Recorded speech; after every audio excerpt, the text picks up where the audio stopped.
भगवत दर्शन उसी को प्राप्त होते हैं जिसकी भगवत दर्शन की प्रबल उत्कंठा के लिए 4 बातें जीवन में आ जाएं। पहला, नित्य निरंतर नाम जप रसिकों के संग से। शर्त है रसिकों के संग, भजन न होई संग बिन। हे मनमानी नहीं होता, रसिकों के संग से भजन की वृत्ति। प्रमाणित भजन होना चाहिए, आचार्य परंपरा, गुरु परंपरा से। दूसरा, भगवद विग्रह को साक्षात भगवान का स्वरूप मानना। जैसे कुछ ऐसे भाव वाले लोग हैं कि अरे पत्थर पूजने से, धातु पूजने से क्या प्राप्त, क्या वहां भगवान है? कौन सा तुम्हें ज्ञान है भाई? कौन सा ज्ञान है? जब सर्वम खलमिदम ब्रह्म, तो ये तो अवतार है भगवान का, अर्चा अवतार। भगवान अवतरित होते हैं। जैसे हम छवि विराजमान किए, जब हम भाव सेवा करते तो भगवान छवि में आके विराजमान होते हैं, भगवान विग्रह में विराजमान होते हैं। ये श्रद्धा और विश्वास का विषय है कि नास्तिक लोगों को समझ में नहीं आएगा। जिस मूर्ति को आप, जहां मूर्तिकार निर्माण कर रहा हो, वहां देखो, उसी मूर्ति को पूज करके ब्रह्म प्राप्त, भगवत प्राप्त महापुरुष हो गए। प्रेमाश्रुओं से अभिषिक्त किया है। ये बाहर वालों की ऐसों की बातें न सुने, नहीं तो जो छोटी श्रद्धा वाले लोग होते हैं उनकी श्रद्धा नष्ट हो जाती है। अरे क्या है, ऐसे से ऐसा न वो बोलते हैं, न वो खाते हैं, न देखते हैं, और ऐसे विराजमान। आपको क्या पता है? आपका भाव है क्या? आप जानते नहीं हो। भाव आ जाएगा तो साथ चलते हैं, बोलते हैं, खाते हैं, देखते हैं। भाव का खेल। एक प्रसंग में एक ब्राह्मण बूढ़े के साथ एक जवान तीर्थ यात्रा में गया था। सारांश में बता रहे हैं। ब्राह्मण तीर्थ यात्रा का इच्छुक हुआ, पर उसको लगा कि मेरे बेटे तो हैं, पर धनी होने के कारण वो विलासिता में युक्त हैं, मेरे साथ तो चलेंगे नहीं। अगर कोई जवान आदमी मिल जाए, मुझे तीर्थ यात्रा करवाए, उसे कुछ भेंट पूजा दे देंगे। तो एक गरीब ब्राह्मण का जवान लड़का था, बात की तो उसने कहा हमारा भी सौभाग्य होगा कि तीर्थ यात्रा होगी और आप हमारे पिता तुल्य, आपकी सेवा होगी। समस्त तीर्थों में भ्रमण कराया। जब वृंदावन आए तो बहुत सेवा उसने की। उसका मन बहुत प्रसन्न हो गया। धनी का वृद्ध था तो गोपाल जी के दर्शन कर रहा था। उसने कहा वृंदावन को साक्षी करके, गोपाल जी महाराज सामने हैं, मैं बहुत प्रसन्न हुआ तुम्हारे ऊपर, तुमने इतनी सेवा की। एक बेटी ब्याह योग्य है, मैं तुम्हें ब्याह करवा दूंगा अपनी बेटी से। उनका देखो हमने तो नहीं कहा, तुमने कहा है ना, इस बात को ध्यान रखना, वहां जाके भूल मत जाना। ऐसा ही हुआ। सारांश में बताया। वो जब गांव पहुंचा तो वृद्ध की हिम्मत नहीं हुई अपने धनी बेटों से कह दे कि बहन का ब्याह उस गरीब के साथ कर दो। काफी दिन हो गए, कोई चर्चा ही नहीं, तो ब्याह की बात थी। उस गरीब ब्राह्मण ने जाके कहा बूढ़े ब्राह्मण से कि आपने कहा था भगवान के सामने कि अपनी बेटी का ब्याह तुम्हारे साथ कर देंगे। तो जवान बेटों के भय से उसने कहा मुझे याद नहीं ऐसा कुछ। याद नहीं? तुमने भगवान के सामने कहा था। और कह रहे हो याद नहीं? तो बेटों ने कहा कि चलो भागो यहां से। भगवान के सामने कहा बुलाओ भगवान को, अगर साक्षी दे देंगे तो हम बहन का ब्याह कर देंगे। बोले पक्का? तो उनको पता था कि मूर्ति कोई बोलती थोड़ी, चलती थोड़ी। तो उनका हाँ पक्का। बोले पंचों के बीच में बोल दो।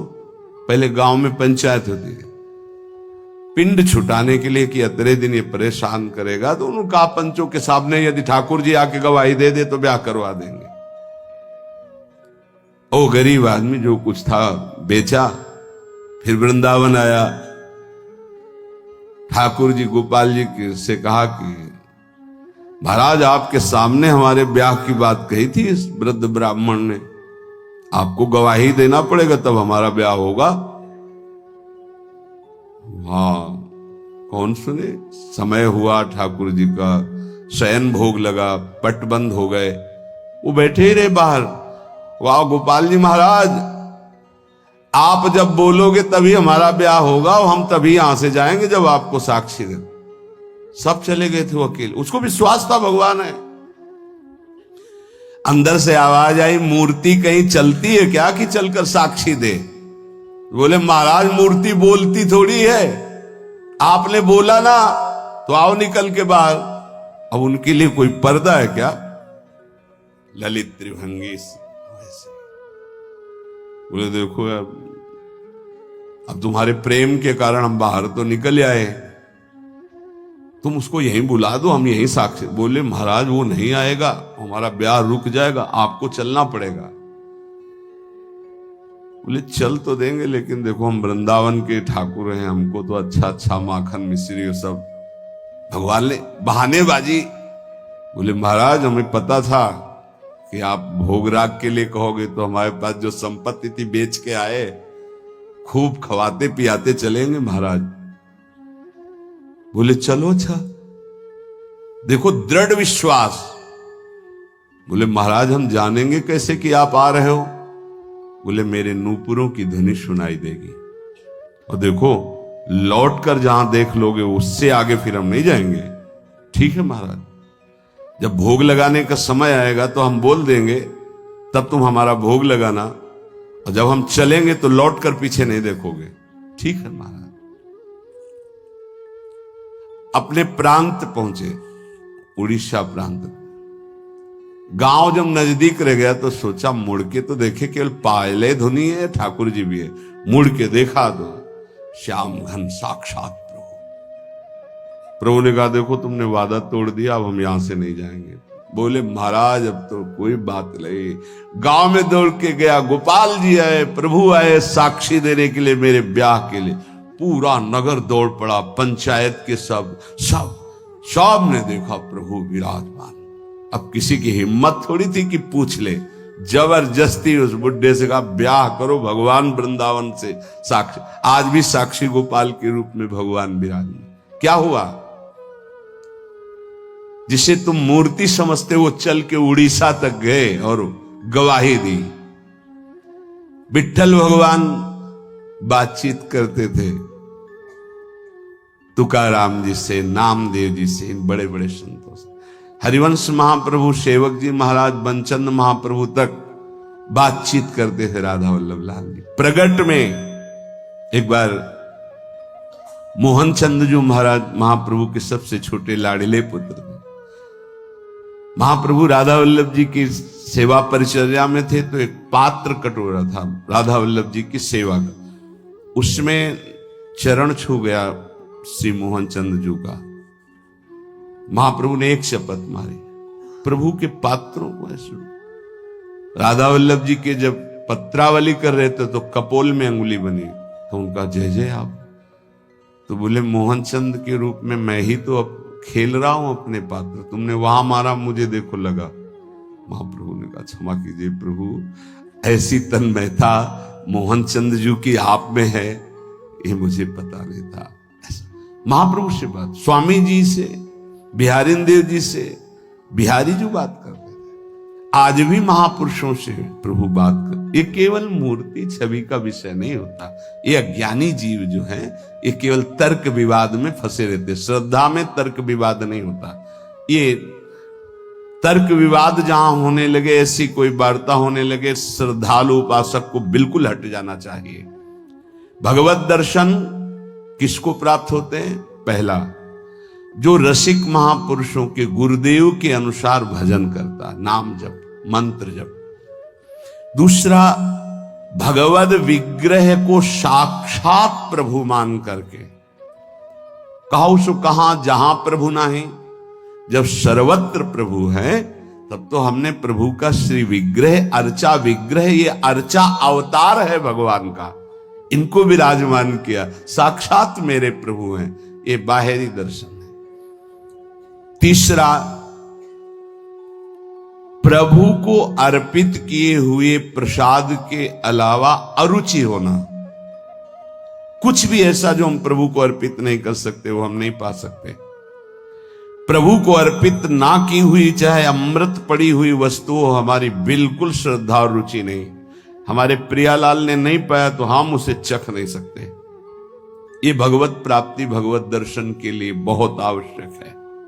गुरु प्रदत्त भजन में आसक्ति, इष्ट के श्री विग्रह छवि में साक्षात भाव और इष्ट को अर्पित ना किए हुए वस्तु, वस्त्र, पदार्थ, भोगों में पूर्ण अरुचि। कई बार हमने ऐसे संतों को देखा जो अमनिया जैसे पा लीजिए, नहीं अमनिया है ना, हम अपने ठाकुर को भोग लगा के पाएंगे, या आप अपनी श्री जी को भोग लगा दीजिए तो पालेंगे, अन्यथा नहीं। अमनिया नहीं, अमनिया माला, पत्र, पुष्प, सुगंधित कुछ भी नहीं। हमारा जीवन प्रसादी हो जाना चाहिए। ये बहुत ध्यान से अपनी दिनचर्या में देखिए कि कभी अमनिया मत पाइए। चौथा, सहनशील। ये बहुत आवश्यक है। बहुत सहनशील उपासक को होना चाहिए। जितना सहोगे उतनी भक्ति प्रकाशित होगी। सहत सहत बाढ़े भगति, गृह तनु गुरु हितगार। गुरुदेव को समर्पित जीवन और सहनशीलता, निश्चित भगवत दर्शन। 4 बातों से निश्चित भगवत दर्शन हो जाता है। ये बहुत खास बात है जिसको धारण करना बहुत कठिन है, पर गुरु कृपा पात्र बहुत सरल ढंग से इसे निर्वाह कर ले जाता है। क्या? किसी से मतलब नहीं। इस मार्ग के उपासक किसी से मतलब नहीं। पहले तो कहा पीछे वाले में कि जो विषयी पुरुषों का समूह है उनके संग से भयभीत रहे, कभी संग न करे। अब आगे वाले में कहा महान संगा नाम। किसका ये स्वरूप होता है? बोले जो वह तो महताम श्री पद रज, महापुरुषों की चरण रज से जिसका शरीर अभिषिक्त है और माथे पे जिसकी चरण रज विराजमान है, गुरुजनों की, संतों की, रसिकों की, वो महान संगानाम सहज मधुरात्म प्रिय कथा। वो निसंग ही नहीं, महान निसंगानाम, जागृत स्वप्न सुषुप्ति कभी भी कहीं भी उसका किसी से संबंध नहीं, शरीर से भी नहीं। क्योंकि महान संगानाम तभी हो सकता है, शरीर से भी नहीं। यह ज्ञानी जीव जानते नहीं। कहते हैं शरीर तो यहां छूट जाता है, फिर गति किसकी होती है? भगवत प्राप्त। शरीर तो एक कपड़ा है, समझते नहीं हो। इसके नीचे एक कपड़ा है, सूक्ष्म शरीर, उसके नीचे एक है कारण शरीर। आप पहनने वाले हो, ये आपके कपड़े हैं। एक छूटता है सिर्फ स्थूल शरीर, सूक्ष्म शरीर और कारण शरीर को लेकर के बार बार जन्म मरण होता रहता है, कपड़े बदलते रहते हैं। और जो जीवन मुक्त हो गया तो तीनों शरीरों का संबंध खत्म और दिव्य चिन्मय चिदानंदमय शरीर को, भावदेह को प्राप्त करके चिन्मय धाम में, चिन्मय लीला में, चिन्मय प्रिया प्रीतम के समीप हो जाता है। वो महान संगानाम। साधक का स्वभाव ऊपरी बड़ा ही रुक्ष होना चाहिए। साधक का रुक्ष, सबको ये लगना चाहिए कि बड़ा बेरुखा आदमी है ये, बच जाओगे।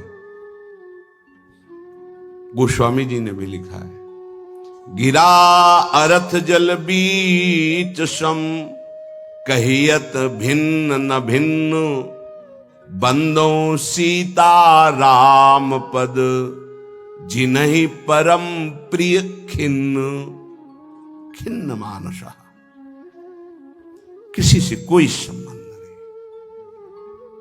कोई बात करे तो उदासीन होकर बात करे, उसको रस ना मिल पावे।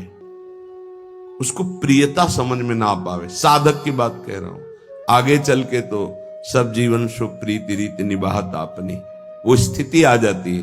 पर साधक को चाहिए वो अपना बाहरी स्वभाव उदासीन रखे, खिन्न रखे। ये हर समय भौं चढ़ा के बात करते हैं, इनका तो कोई प्रेमवादी से लगना चाहिए। मुस्कुरा करके बात करना, ये आगे चलकर आता है। हंसी बोले बहुमान दे, बहुमान किसको दे रहा? आराध्य देव को। वो हंस किससे रहा? आराध्य देव से। साधक की हर समय स्थिति ऐसी नहीं होती, इसलिए उदासीन अति रही गोसाई। पूज्य श्री गोस्वामी जी महाराज कहते हैं साधक को उदासीन रहना चाहिए, बाहर से गंभीर, हंसी मजाक बातचीत गंभीर। सत्य बात तुम्हें बता दे, स्वीकार करो ना स्वीकार करो, आगे चलते। उदासीनता, गंभीरता, खिन्नता ये साधक के स्वभाव में होनी चाहिए। बहुत मिलनुआ स्वभाव, हंसकर बात करना, ये आगे चलकर, अभी नहीं। उसको दबाओ उस वृत्ति को। बगल से कोई निकल गया, आपको राधे श्याम कहने की स्मृति उससे नहीं आनी चाहिए। कौन निकला आपको पता नहीं। दर्शन कर रहे हैं, कभी कभी यह भी पता नहीं चलता कि प्रभु पोशाक कौन धारण किए। अगर नेत्र में नेत्र मिले तो 1 घंटा दर्शन हुआ तो केवल नेत्रों का ही दर्शन हुआ। पत्रावली कपोल में कैसी बनी ये भी याद नहीं रहा। ऐसी होती एकाग्रता। सत्संग सुनने गए तो सिर्फ वक्ता की मुखाकृति और वचन, आप बैठे आसपास, आपके कौन बैठा आपको कोई परिचय नहीं। ऐसी महानिसंगता उपासक को चाहिए। ये कब आती है? जैसे जड़ भरत जी रहुगण को कहा कि महापुरुषों की चरण रज से अभिषिक्त होने पर ही ये ब्रह्मबोध होता है। प्रहलाद जी ने कहा निष्किंचना नाम न वृणीत यावत, जब तक निष्किंचन महापुरुषों की चरण रज नहीं लगेगी तब तक ऐसी निष्ठा नहीं होती जैसी मेरी है। शिरो में शोल्लासम बहत महताम सी पद रजा, ये महत पद रज कहां मिलेगी? हर कण वृंदावन का ये महापुरुषों की चरण रज, प्रियाजू की चरण रज महापुरुषों के आंसुओं से भींगा हुआ है। जहां की भी रज मिले उसे अपने धरोहर के रूप में, संपत्ति के रूप में, जैसे बहुत बड़ी क्या धरोहर है ये, प्रिया प्रीतम की संपत्ति, प्रेम संपत्ति प्रदान करने वाली, इसे आप लगाओगे तो आप सुरक्षित हो जाओगे। ये कवच है। कई बार शास्त्रों बारे चर्चा हुई है, पर बड़े भाग्यशाली साधक उपासक उपासिका होंगी जो इस बात को स्वीकार किए हैं कि रोज स्नान के बाद शरीर में रज लगाते हैं। ना करते हो तो फिर सुन लो, तुम्हारे हृदय को ये विकार तब तक जलाएंगे जब तक प्रेम रस के योग्य नहीं हो जाएगा। उस जलन को सहने के लिए ये सद्यो वशीकरण चूर्ण मनंत शक्तिम तम राधिका चरण रेणु मनुष्मरामी, ये श्री जी की चरण रज है जो आपको संभालेगी, कवच का काम करेगी। आपके शरीर में चरण रज लगी रहनी चाहिए। बिल्कुल मान लीजिए, अगर ये मान लोगे तो बहुत बड़ी वस्तु आपको प्राप्त होगी। शरीर में वृंदावन की रज लगी है, शरीर छूट जाए तो भगवत प्राप्ति हो जाएगी। मान लीजिए, बहुत बड़ी बात है। धन्य है वो उपासक जो रजोपसेवी है, रज लगाते हैं। एक ब्रजवासी आए, उन्होंने प्रश्न किया कि आपके जुगल उपासना में तो काली बिंदी लगती है, आप क्यों नहीं लगाते हैं? श्री कहते हैं उसे, काली बिंदी और सिंदूर की बिंदी। पूज्य श्री सदगुरुदेव भगवान ने आदेश किया, त्रिपुंड लगाते थे जब शरणागति का, कि हम आचार्य आज्ञा से चलते हैं। आचार्य ने पत्र में लिखा था, वृंदावन रजोप सेवी जोरी सुमिरन बाचनो, वृंदावन नित्य विहार चंदन लेनो। तो रजोप सेवी जोरी है तो रज का तिलक है, और बिहार चंदन जो प्रसादी है वो ये लगा है। बस वो कोई वृंदावन की वस्तु नहीं है जो काली टिक्की है। ये वृंदावन की रज और वृंदावनेश्वरी का प्रसादी चंदन, इसके सिवा तो ब्रह्मा जी भी आकर कहें तो हमारी समझ में नहीं आएगा, क्योंकि गुरु के वाक्य के आगे किसी का नहीं। वृंदावन रजरानी, वृंदावन वृंदावनेश्वरी, इनमें हमारी अनन्य आसक्ति हो जाए। जो लगाते हैं उनको प्रणाम है, पर हमारी गुरु आज्ञा है। आचार्य श्री हितजू महाराज, वृंदावन रजोप सेवी हरिवंश जोरी सुमिरन बाचनो, वृंदावन नित्य विहार चंदन लेनो, आज्ञा है, उसी का पालन। अगर महापुरुषों की चरण रज लग रही है तो महानिशंगा नाम मान लीजिए। बार बार इसलिए कह रहे मान लीजिए, आप में सामर्थ्य नहीं कि आप असंग हो सके। महानिशंगा नाम तो बहुत बड़ी बात है, वो कहीं आ सकता नहीं, स्वभाव में, ना सूक्ष्म शरीर में, ना स्थूल शरीर में, और ना बाहरी व्यवहार में। वो अपने स्वरूप में स्थित महापुरुष है, वही महानिशंगा नाम होता है। फिर क्या बोले? सहज मधुरात्म प्रिय कथा, अपनी प्यारी जी और प्यारे जी की कथा सुनते ही उसकी दशा बदल जाती है। प्रसंगानाम प्रेमोत्पुलक गलदस्रा कुलगिराम, अश्रु प्रवाह हो रहा है, पुलकित तन हो रहा है, गदगद कंठ हो रहा है। ये सहज मधुरात्म, सहज मधुर रस प्रदान करने वाली प्रीतम की चर्चा सुनते ही, पद गाते ही दशा बदल गई। कैसे हुआ? बोले महापुरुषों की चरण रज का प्रभाव। अपारे श्री वृंदावन रस महाब्धो विहरताम, इस महाप्रेम रस के अपार समुद्र में विहरण करने वाली, जो जुगल जोरी विहार करने वाली श्री श्यामा श्याम है, इनके प्रेम में जो उल्लसित है, उनकी चरण रज सदैव मेरे माथे पे लगी रहे। तो सदा राधा कृष्ण प्रणय पुलकासुत गमभृतः, राधा नाम सुनते ही रोमांच हो गया, अश्रु प्रवाह होने लगा। श्यामा श्याम की बात सुनते ही, पद सुनते ही पुलक, पुलकावली, अश्रु बहने लगे और देह कंपायमान होने लगी। ये बड़े भाग्यशाली, इसमें जानबूझकर नाटक न करे, स्वाभाविक आ जाएगा। नाम जप करो, रस सिंधु वृंदावन की रज लगाओ और रहनी से रहो तो स्थिति आ जाएगी। एकांत में चिल्ला चिल्ला के रोने का मन होता है। जैसे डकार आती है ना, तो उसको निकलना ही पड़ेगा। ऐसे रोना आता है, स्वाभाविक। क्यों रोना आता है? कुछ चाहिए, कोई दुख, कोई विपत्ति? नहीं, स्वाभाविक वो एक प्रक्रिया है उस प्रेम की। रोना आता है, हल्का हो गया, रोया, थोड़ा शांति। अगर रोएगा नहीं तो रह नहीं सकता, उसकी दिनचर्या है रोना। कभी भी कहीं भी भाव आ जाएगा। किशोरी कंदर्पा कुल कनक गौरांग लतिका, आहा, जो किशोरी जो हमारी गौरवर्ण है, जो कनक लता है, ऐसे उपासक का यही जीवन हो जाती है। जीवन का तात्पर्य प्रसाद सृग वस्त्राभरण कृत भूषा प्रणयनो, वो इनके प्रसाद से प्राण पोषण करता है। इनके चरणामृत की ही वो वृत्ति साधना है। हमारा साधन बल क्या है? इनका चरणामृत।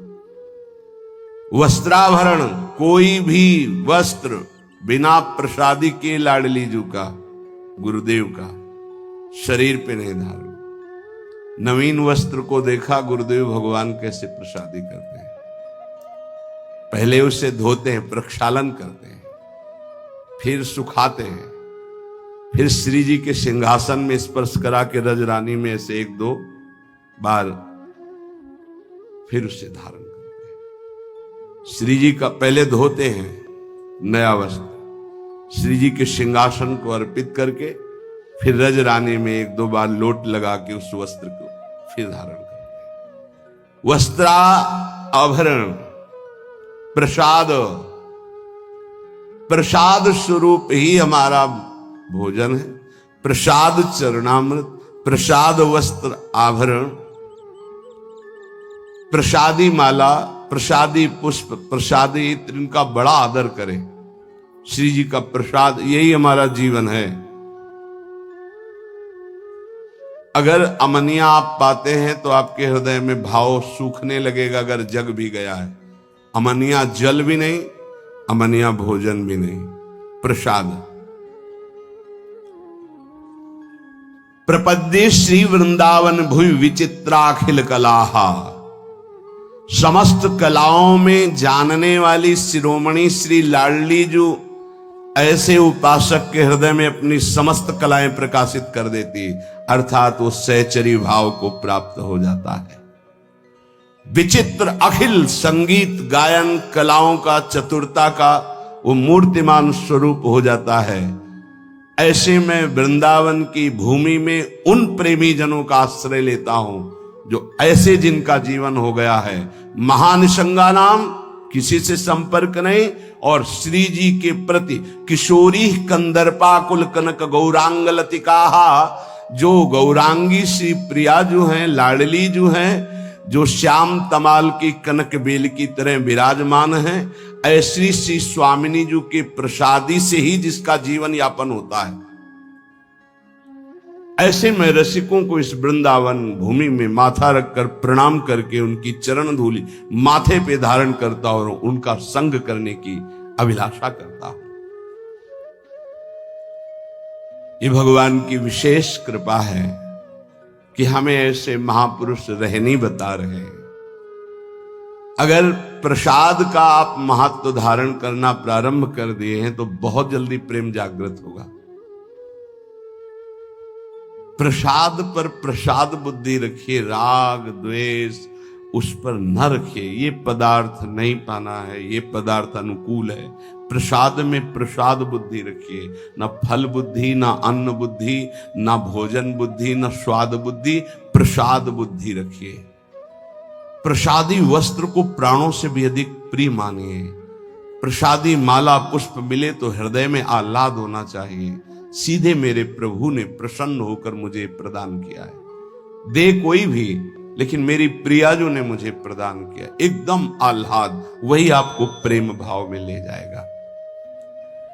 प्रसाद में भगवत बुद्धि बहुत ही पवित्र हृदय में होती, नहीं तो प्राय नहीं होते। प्रसाद देखते ही अच्छा श्री जी का प्रसाद, ओह वाह, पुलकावली हो जाना। महाप्रभु चैतन्य देव को जब वृंदावन से कोई भी प्रेमी जन जाते, गुंजा की माला, टेटी का अचार, ऐसी वस्तुएं बार बार उनको हृदय से लगाकर अश्रु प्रवाह करते। श्री कृष्ण ने कितना प्यार किया, मुझे प्रसादी भेजी। वृंदावन की रज, वृंदावन का कुछ भी